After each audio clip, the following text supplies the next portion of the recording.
Welcome to Melrose Unitarian Universalist Church. Our service today is called In Praise of Mud and Miracles. Good morning and happy Easter. I am the Reverend Dr. Suzanne Intriligator. My pronouns are she, her, and hers, and I am delighted that you could join us here for this special Easter service. In this time of pandemic, we believe it is an act of love to gather in this way online for our worship. Our church strives to be a spiritual community for this time, honoring diverse theological perspectives and remembering that issues of justice and equity shape all that we do. We welcome your whole self into worship with us this morning as we build together a community of caring, courage, and hope. Our host in the chat box today is the lovely Ann Noonan. And if you will, please share the link now to the welcome page on our website, where folks can learn more about us and sign into our digital guest book. Please, everyone, feel welcome to stay afterward for our online coffee hour after the service. I have just 3 quick announcements for you this morning, 3. First, today's story is about caterpillars and butterflies and metamorphosis. And it occurred to our worship team that perhaps coloring these images might help you meditate today on your own spiritual metamorphosis. So in today's worship reminder email, which should be in your inbox right now, you will find a link to download 2 coloring pages. Feel free to do that now and get started. You'll be invited at the end of the service to show off your finished, beautiful artwork. Second announcement, our pledge team is working hard now to wrap up this year's campaign, and they are waiting still to hear from a few folks. Josh, could you please show the pledge slide? Now, as you can see from the slide, we have heard from 67% of our folks, and that is great. And we would like to hear from everyone. We know that the pandemic has thrown off our sense of time a little bit, so we will give you another week. If you need more info, please look at this page on our website and put the link in the chat box now, please. Thank you. Great. And Josh, you can put the slide away. Thank you. Speaking of giving, you might have received a surprise on your porch yesterday. On behalf of our caring team, Jenny Wengrovius created lovely gift bags to help us all feel connected in these hairy times.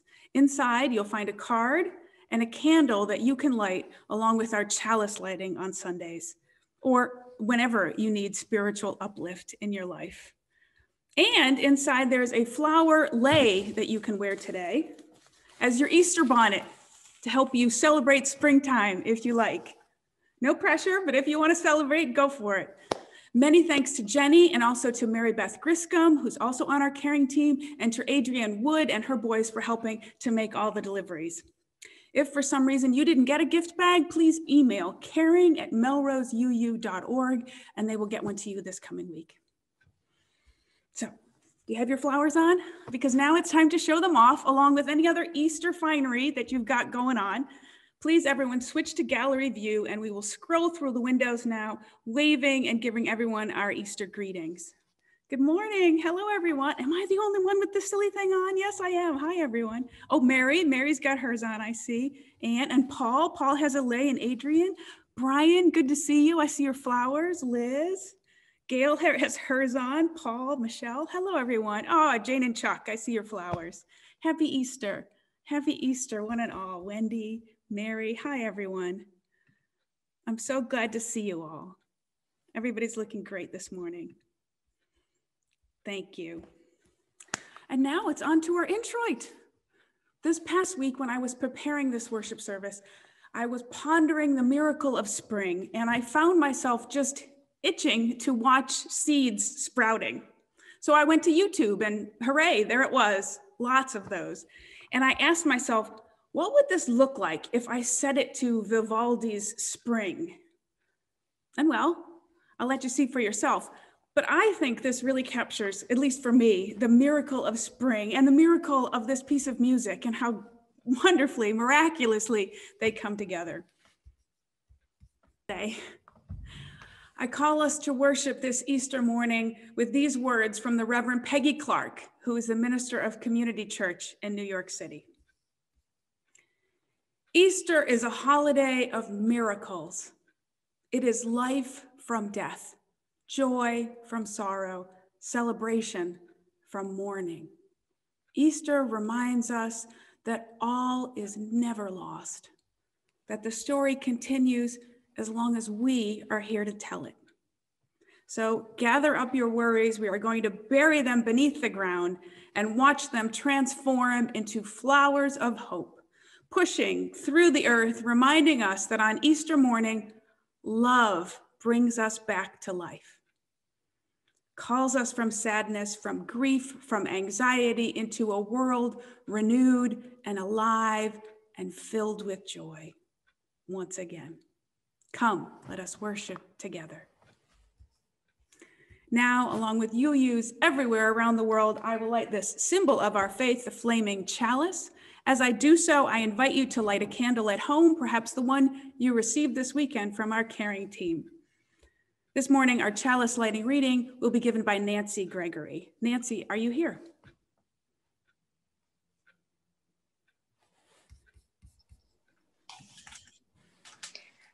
This is a reading by Dillman Baker Sorrells. For holy days on which we recall the old stories, we light the flame. For Passover, which reminds us of the courage and strength of those seeking freedom in the past, we light the flame.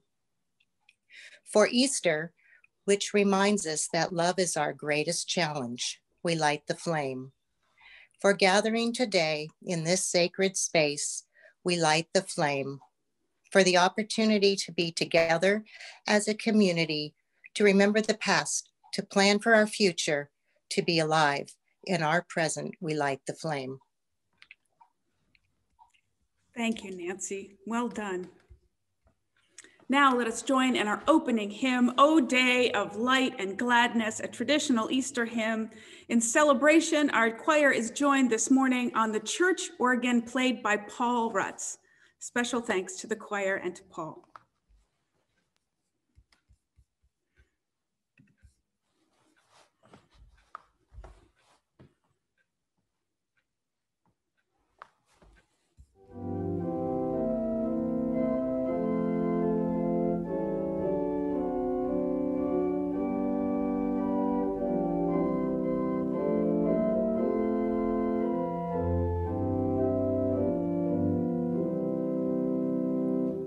Wow.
And now let us join together in the words of our covenant, followed by our song of aspiration.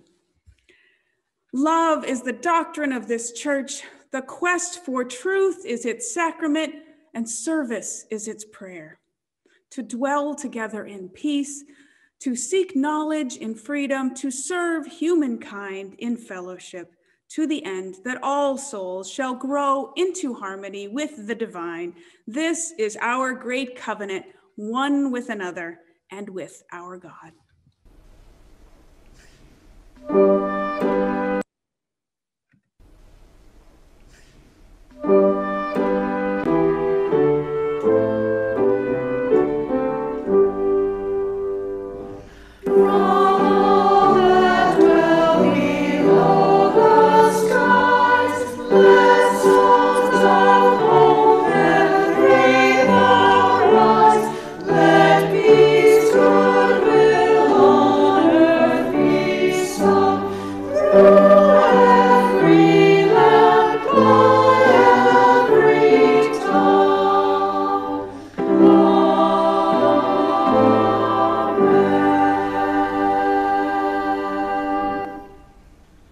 Thank you.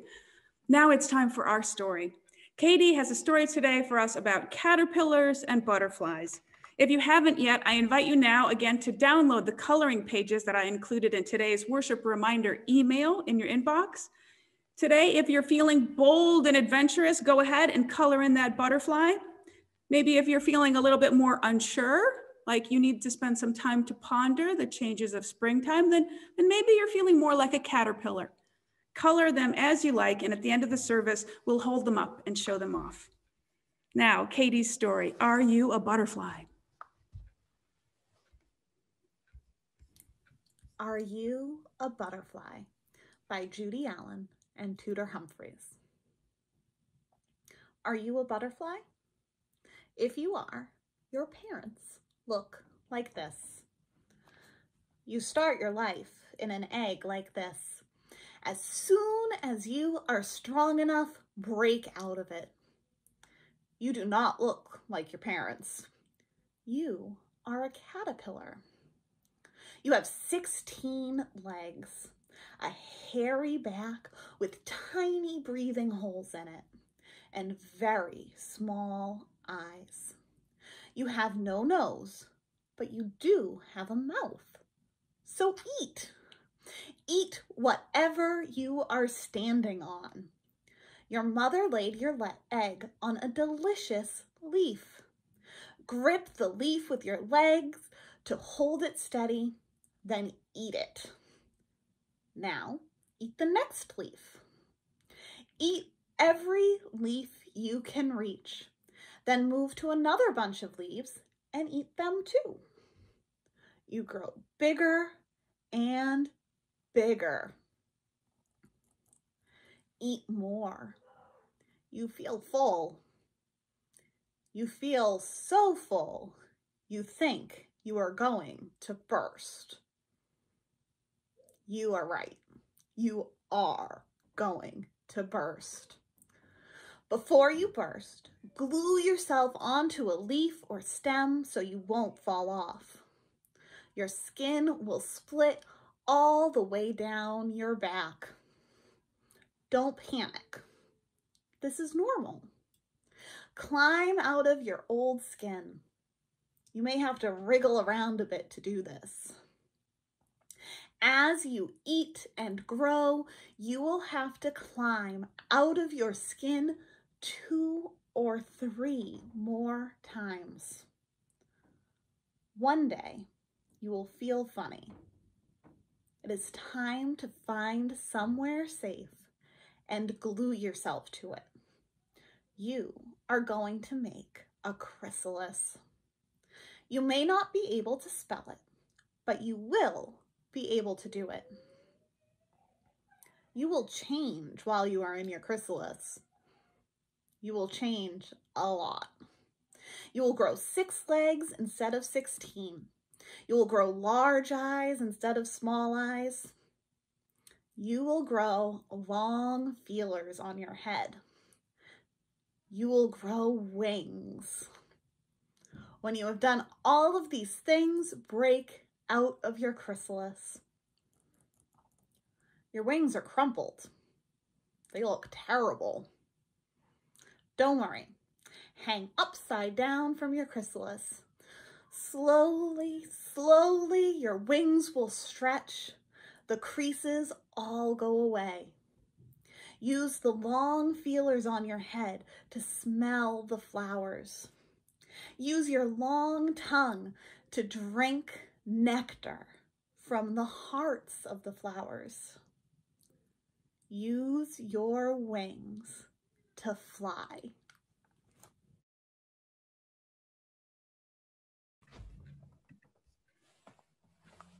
Thank you, Katie.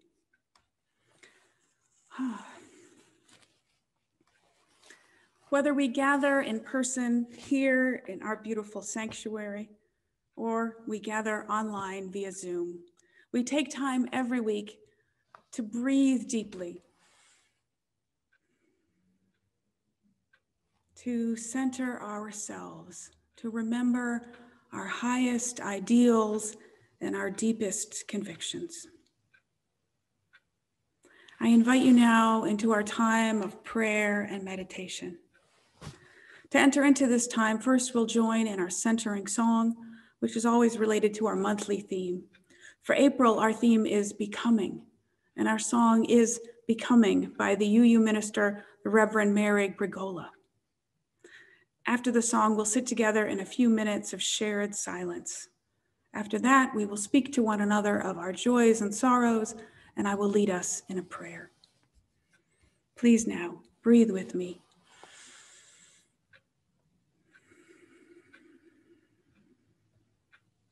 Settle into your chair and join me in our centering song.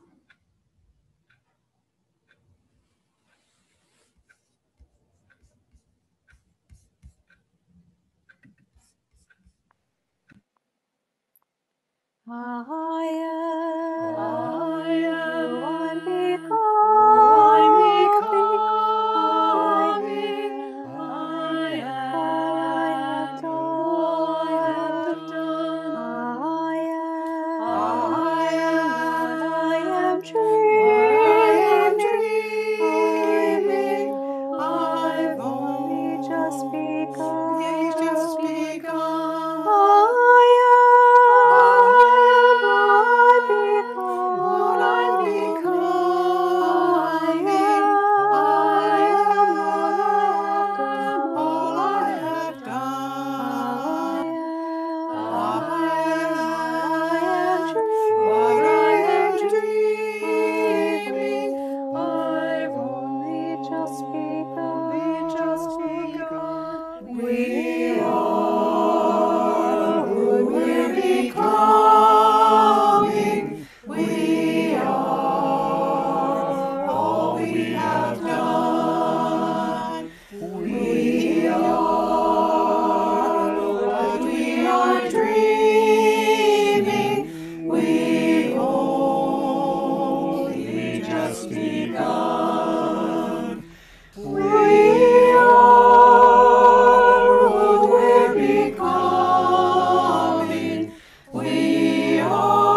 Every Sunday, we share the personal milestones of our lives, our joys and our sorrows. We speak them aloud so that we might accompany one another better and more faithfully on the journey of life. If you have a sorrow to share today, please type it into the chat box and I will read them aloud.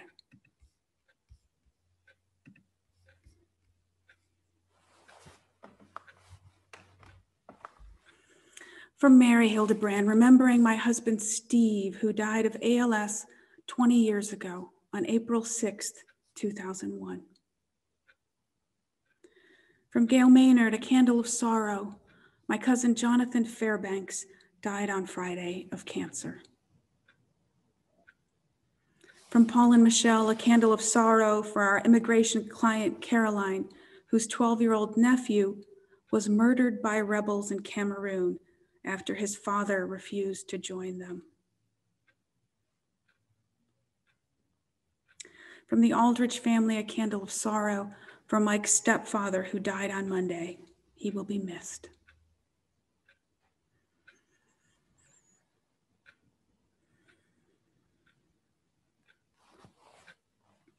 Are there any other sorrows to share today?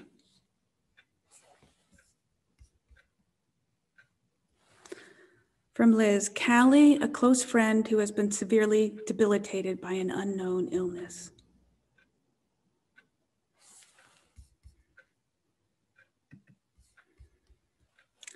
Let us take a moment now to hold all these sorrows with gentle care. Let us remember to reach out to all who are hurting with compassion and help. I will now light one candle as a beacon of care for all of the sorrows spoken and unspoken today.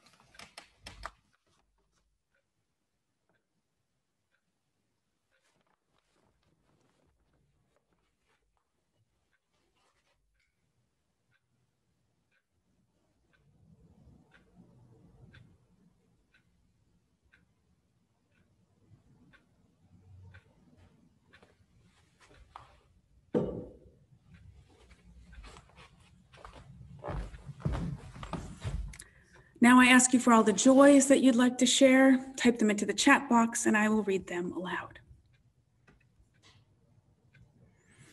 From Jean Tay, candle of joy for my husband's second COVID shot, my first COVID shot, and to my wonderful husband, John, upon calling it a career and retiring after 35 years with National Grid.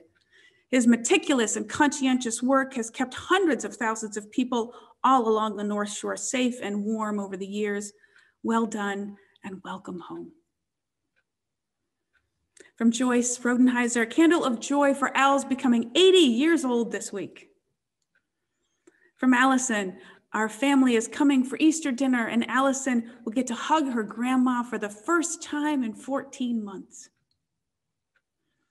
From Cheryl, a joy from Lily that she got her front walkover recently. Good for you. From Rob Sprinkle, Garen Boyd is my best friend and an incredible human being. From Barbara and Eric, a candle of joy for long distance family Seder last weekend. From Dan Griscom, a joy, I've committed to spring and put my snowblower away. Let's hope. From Brian Johnson, a candle of joy, Darby and I are celebrating a significant anniversary. We have been married for exactly half our lives. From Karen Gabler, a candle of joy, to have the gift of having my daughter, Catherine, and my friend, Katie, live with me during the pandemic and to find joy together throughout. So many meaningful joys today. Thank you.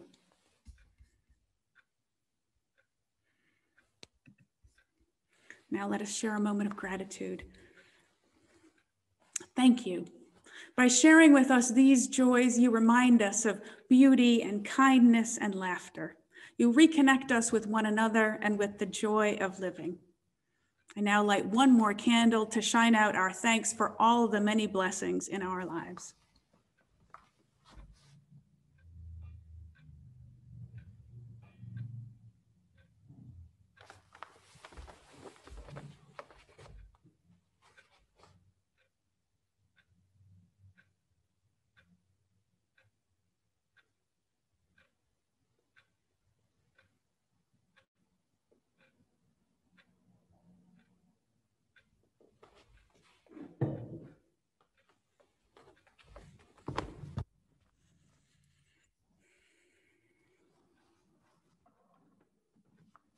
Now I have an Easter prayer for us. If you would, if you are sitting, let your body sink into your chair. Let your feet touch the floor. Feel your lungs expanding.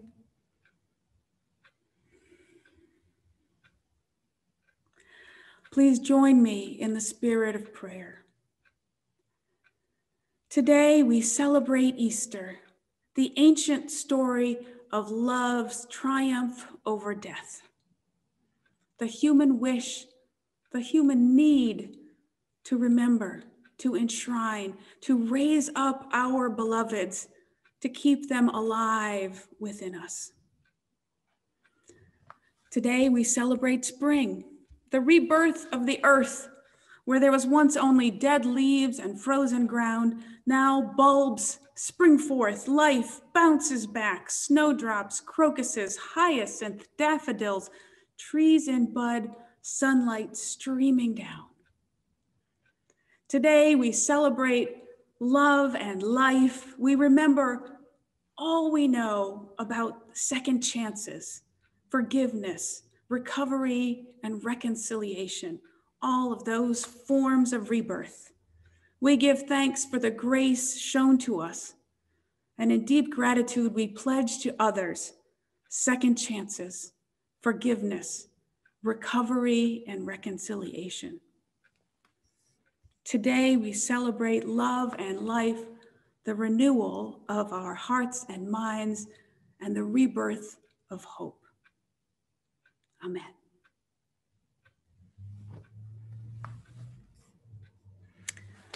Now is the time for our offertory. If you were here with me in the sanctuary, we would be passing a plate. If you're moved by our worship this morning, I invite you to donate using the orange button in the top right corner of our website, melroseuu.org. For April, our giving partner, chosen by our Green Sanctuary team, is called Green Roots Chelsea. It's a community organization that works to achieve environmental justice and greater quality of life in neighboring Chelsea, which has been hard hit by COVID-19. Half of our collection plate for the whole month of April will go to Green Roots Chelsea. For our offertory today, I have a lovely seasonal piece from our friend Leah Morris. Josh, please play our offertory.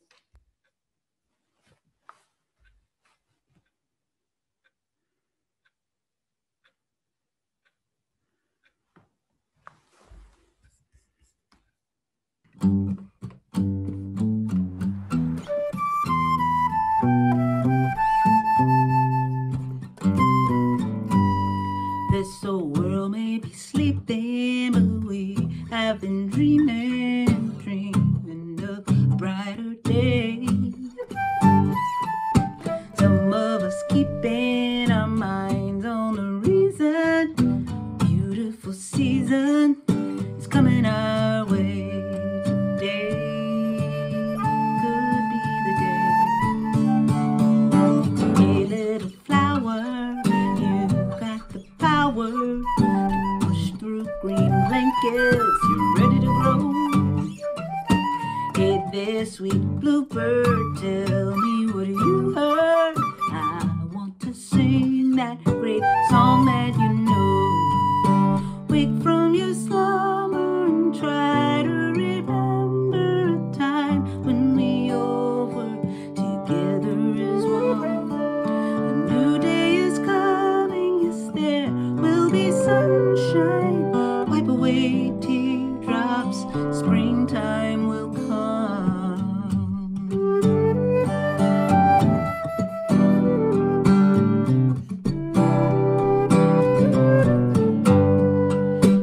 It's been so lonely, but that was only our chance to realize the love that we need. Come take my hand now, let's make a plan how to stay wide awake. Let's fly you and me away.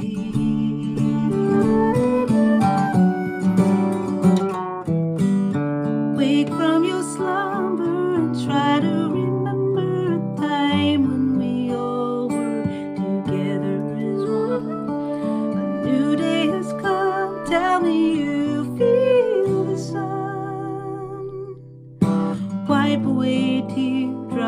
springtime has come.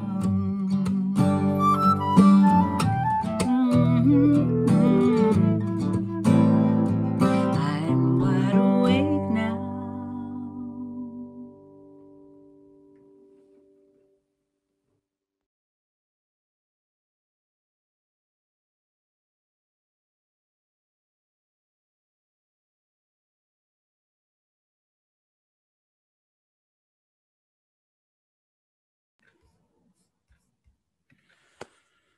Now, if you are a regular in our church services, you know that we don't usually have readings from the Bible. But on Christmas and Easter, we sometimes make exceptions. Sometimes we know it's good to revisit these books. They're powerful, and sometimes there are new things to learn there. Today, we look at the Gospel of Mark, chapter 16. Now, a word before we read it. Most biblical scholars today agree that the Gospel of Mark was written about 70 AD, about 40 years after the death of Jesus. Mark is the oldest of the four Gospels, the first to be written down, and it is a primary source used by those who later wrote the Gospels of Matthew and Luke.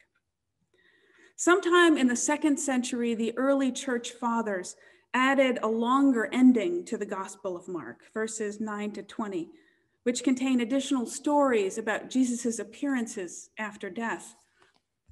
Many people were raised to think that these are original to the text, but they are not. Today, we read the original ending of the Gospel of Mark. Our reading today is Mark chapter 16, verses 1 to 8. I have it on 2 slides so you can follow along. Now, when the Sabbath was past, Mary Magdalene, Mary, the mother of James, and Salome brought spices that they might come and anoint him. Very early in the morning, on the first day of the week, they came to the tomb when the sun had risen. And they said among themselves, "Who will roll away the stone from the door of the tomb for us?" But when they looked up, they saw that the stone had been rolled away, for it was very large. As they entered the tomb, they saw a young man dressed in a white robe, sitting on the right side, and they were alarmed. "Don't be alarmed," he said. "You are looking for Jesus, the Nazarene, who was crucified. He has risen. He is not here. See the place where they laid him? But go, tell his disciples and Peter he is going ahead of you into Galilee. There you will see him just as he told you." So they went out quickly and fled from the tomb, for they trembled and were amazed. And they said nothing to anyone, for they were afraid. Here ends our reading. Here is the first account of the life and death of Jesus, the Gospel of Mark, and this is how it ends. The women go to the tomb and the rock is already rolled away. Inside they see not Jesus, not an angel, but a young man who says he is risen. The women are so shaken, they tell no one. The end. This is the original ending, written 40 years after the events portrayed, and it contains no mention at all of a Jesus who reappears after death, who comes back to his apostles to give further instructions. Those stories were added in later for many different reasons. The scholars will tell you they've got evidence and proof for their arguments. They say those reasons have to do with theology and early church politics. This original one doesn't have any of that, which is so mysterious. Just an empty tomb and a man in white, and 3 women who are so frightened they can't speak. What do you make of all that? I think it's so interesting to just hold up that mystery and sit with it for a while. You should do that with any good mystery. So let's leave it and we will come back to it later. For now, let's hop to our own time. I wonder, have you heard the term third quarter phenomenon? It was first named in 1991 by researchers who were studying people living in really cold regions. Since then, it's also been observed in people living in all sorts of extreme conditions. According to the researchers, humans living through a prolonged period of stress and isolation, like those who are stuck inside a submarine or a research module or a home in lockdown, will often go through a mood shift somewhere about halfway to 3/4 of the way through their ordeal. Just as they can begin to see the end is in sight, the end of the tunnel, people begin to feel not less, but more anxious, withdrawn, and vulnerable. Shannon Rupert is a 61-year-old former professor of biology who now runs the Mars Desert Research Station in Hanksville, Utah. There, hundreds of people have gone on simulated missions to Mars, ranging from weeks to months in length. Living quarters are tight, the bedrooms are like closets, and even when participants are allowed to venture outside, they have to wear bulky model spacesuits to do that. Now, knowing about the research, Rupert often warns participants that the project will become more difficult 3/4 of the way through. And she's got proof of her own. During one simulation, she says 2 crewmates actually came to blows after one was caught squirreling away the whole group's hot chocolate mix. A sailor named Matt Kilby observed this same phenomenon during his long-term deployments on US Navy submarines. By the last week of any mission, he says, the crew would get really testy. So what is the link here? What causes this so-called 3/4 phenomenon? Nathan Smith is a researcher at the University of Manchester, and he says, the psychological and social experience of monotony, sensory deprivation, social isolation, and proximity with others, or the lack thereof, link together these extreme experiences and link them to our current pandemic lifestyle. I wonder if any of that sounds familiar to you. Do you think that we are nearing the 3/4 of our pandemic life? Have you noticed a shift in mood or attitude in yourself or your family or people in general? It's interesting. I mean, on the one hand, things are looking up for us. The vaccine rollout is finally in full swing. Last week, the average vaccination rate was 3 million people a day. That's amazing. It's amazing. So the end is in sight, right? We can start thinking about returning to a normal lifestyle, whatever that might look like, right? But on the other hand, the new variants are on the rise and hospitalizations are back up. We still don't know when our children can be vaccinated. Schools are still opening up in person all over, and we have lots of feelings about that. Kids and parents need that to happen, but we're not sure it's totally safe yet. So a lot of feelings, and no one is right or wrong. It's just hard. And what about the summer ahead? Can we go ahead and make travel plans yet? What about the fall? Will we finally be gathering here together again in person? It's so hard to predict. The worry is real, the anxiety is real, and the mental fatigue, the decision-making fatigue is real. It has been a long road, and we're all tired of walking it.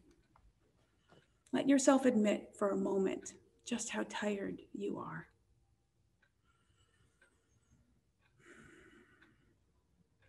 When will it end? We don't really know yet. Add to all of that this week there was another attack at the Capitol with fatalities. And of course, the George Floyd trial continued, and we relived that misery too.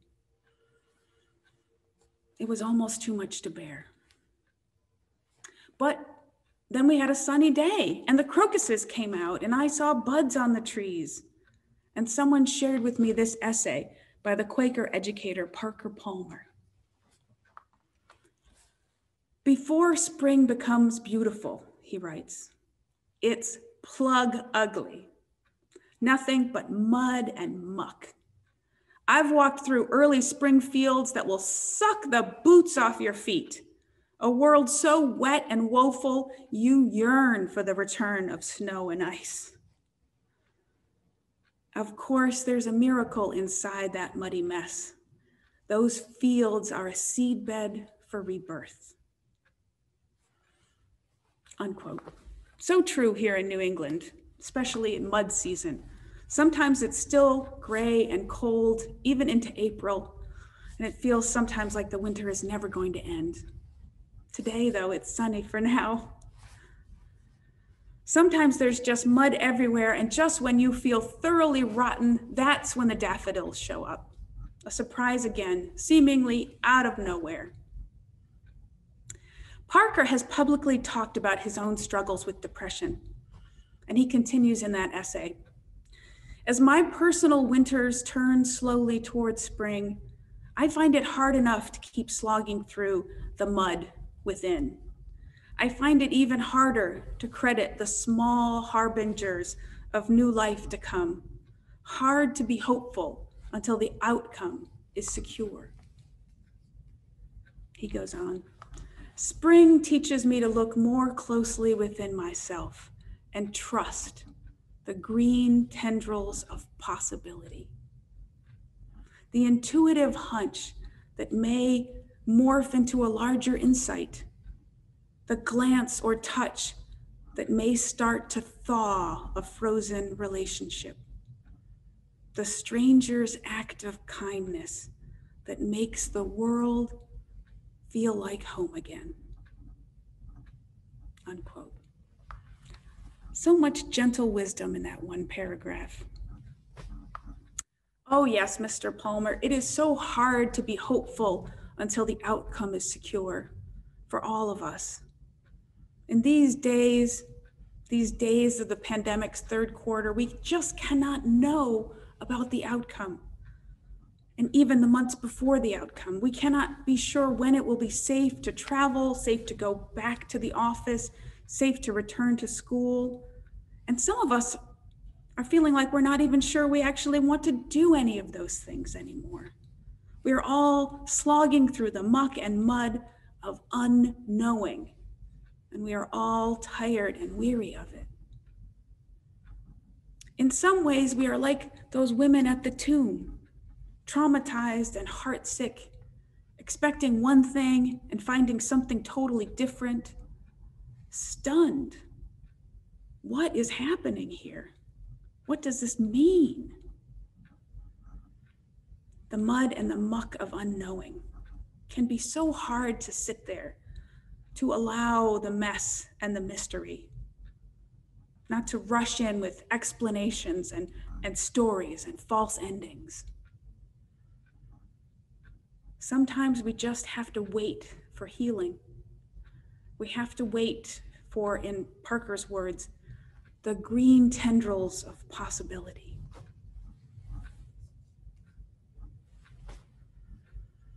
For the story today, I asked Katie about butterflies because I thought we really needed it.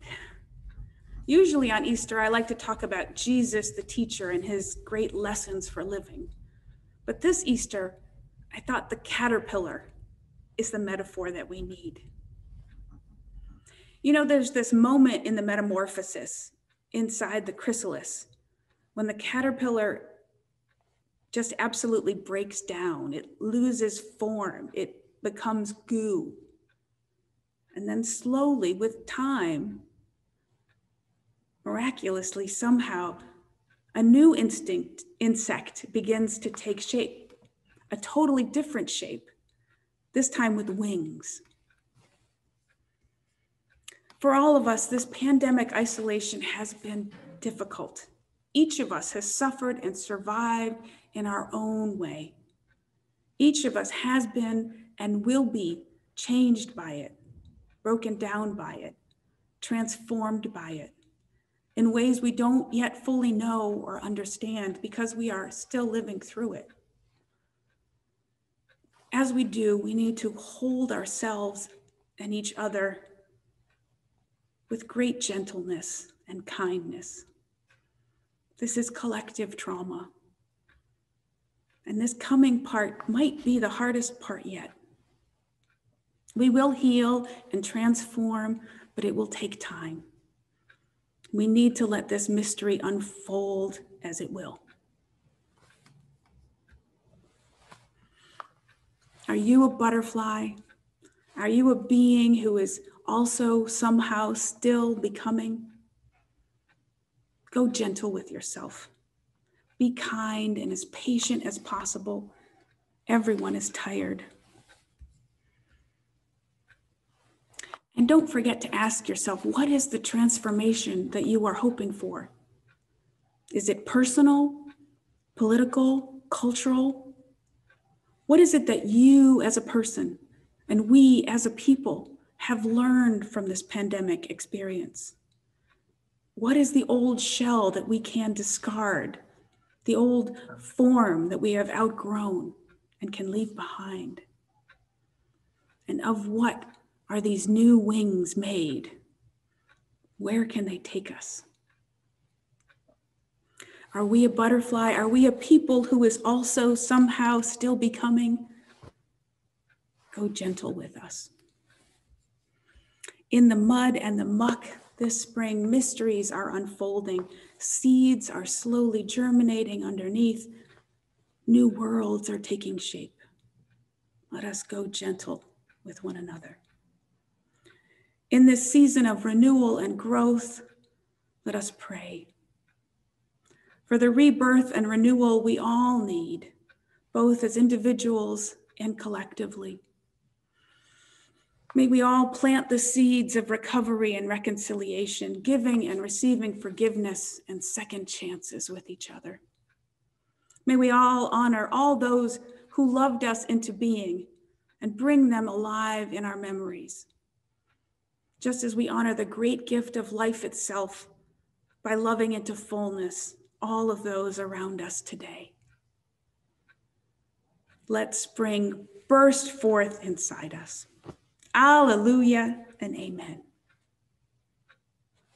Before we go on to our closing hymn today, I wonder if anyone has any coloring pages they want to show. Did you decorate the caterpillar or the butterfly? I'm going to switch to gallery view just so I can see everyone. Oh, I see some. Dan Griscom. Nice. Oh, Mary Delahanty, Joan Cutter. Oh, nice butterfly, Joan. Rebecca, I see yours, and Karen. These are great. That's some good coloring, Nyla, Florence, Martha, Dan. Thank you. Well, you've added some color to my Sunday. Thank you so much.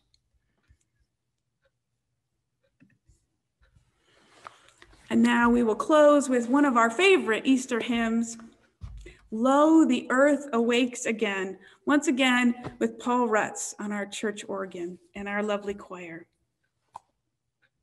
Sing along as you like.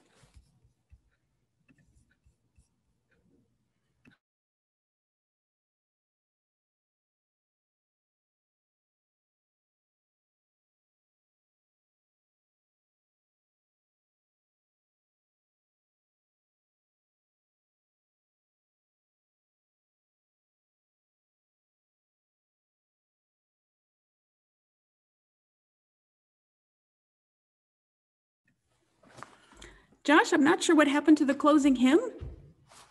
Can we play the closing hymn, please? Sorry, fixing something real quick. It'll be on in a second. It's a really nice one. Tara worked hard on it. Paul and the choir worked hard on it. I think people will enjoy it.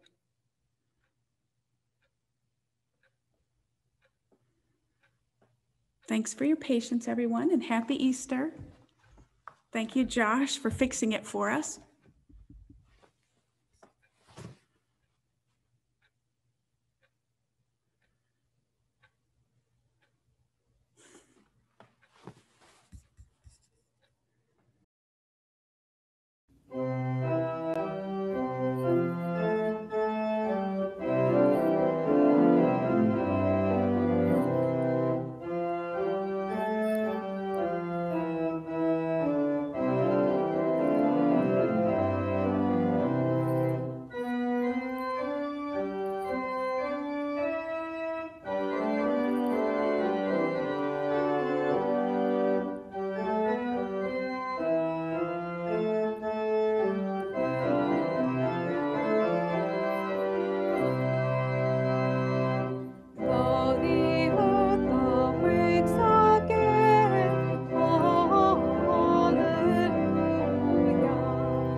Easter is a holiday of miracles. It is life from death, joy from sorrow, celebration from mourning.